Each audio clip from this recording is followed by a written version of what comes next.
This is the yearly carb douche to remove ethanol and other deposits. This is from an '03 rx1 Yamaha.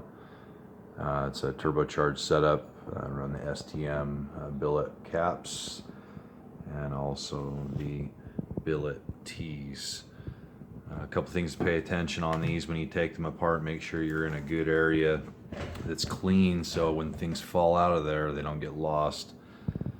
These aren't bad. I went through them last season and did not ride much, so there was minimal deposits in these.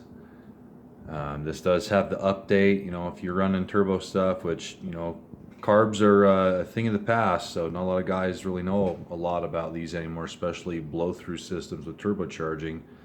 You got to have this update, the jet extensions, and it is a different flow bowl. I had to hunt around to find these with the recess in them.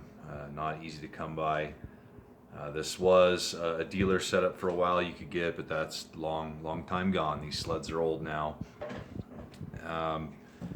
Make sure you're hitting these bleed holes here for the pilot jets. There's a little tiny pinhole right there, and that would be the bottom of this here. Now, these pilots are extremely small. They do get a lot of shit build up on the ends in the way of ethanol and other green doo-doo. Good stuff they put in our fuels these days. If you can, run good gas, run race gas, if you can swing it money-wise. My setup here runs on pump, on premium, and then it's methanol injected setup to reach the desired boost level. But these don't look too bad. There's a lot of little holes in here. Brake clean, carb cleaner, get you a paint gun cleaning kit, and you can poke all these small holes and orifices and make sure these all go somewhere. Everything comes out. With the ethanol, you find a lot of weird little boogers in there, that green shit. And if these are allowed to sit dry, you also get the white crusties in there. You can loop certain sensors on these that have to do with the Tors.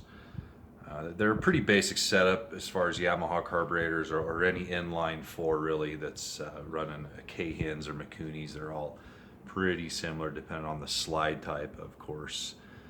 But these are a CV carb.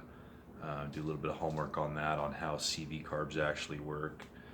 Kind of a trick when you get into applying boost to them, you need to pressurize them in certain ways to make them function right. But just a quick overview of what we got here. Floats, float height's very crucial. Make sure your seat in the needle is extremely clean. You don't want anything to obstruct that and have this thing starve for any reason under the boost. It's going to be a bad day. And also there's some keepers on the bottom of the needles here that kind of hard to see in there. When you change your needle position, be very ginger pulling this out of there. It does sit down in there. There's a little recess with an O-ring that kind of pops down in these fingers. And you can break them off. I broke them off. Then you're at the dealer, or then you're on eBay or wherever trying to find this shit, and it's getting harder and harder to come by.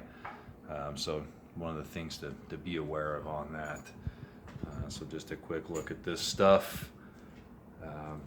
Douche them once a year. Good to do it in the fall before you're getting amped up for the season. Man, you want your shit to run right and get up on the mountain and not have any problems.